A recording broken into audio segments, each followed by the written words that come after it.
గొప్పదైన లక్ష్యం, అల్పమైన సాధనాలు, ఆశ్చర్యకరమైన ఫలితాలు, మానవ సమాన ప్రతిభకు ఇవి గీటురాళ్ళైతే నేటి ఆధునిక ప్రపంచంలో ఏ గొప్ప వ్యక్తినైనా ప్రవక్త ముహమ్మద్తో పోల్చడానికి ఎవరు సాహసించగలరు?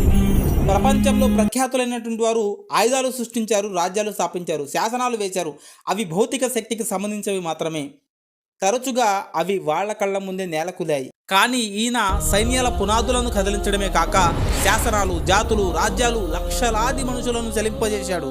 అన్నిటికంటే ముఖ్యంగా బలిపీఠాలు, దేవతలు, ఆత్మలు, మతాలు, బాబాలు వీటన్నిటిని స్థానభంశం చేశాడు. ఆయన వక్త, ప్రవక్త, తత్వవేత్త, యోధుడు, హృదయాల విజేత, హేతుబద్ధమైన విశ్వాసాల సంస్థాపకుడు, 20కి పైగా ప్రాపంచిక సామ్రాజ్యాలు, ఒకే ఒక ఆధ్యాత్మిక సామ్రాజ్య సంస్థాపకుడు ఆయనే మొహమ్మద్. మానవ ఔన్నత్యాన్ని కొలిచే సకల ప్రమాణాల రీత్యా ఆయన కంటే గొప్పవాడు ఈ భూమిపైన ఎవరైనా ఉన్నారా అని మనం ప్రశ్నించవచ్చు. లామటైన్ అన్నమాట.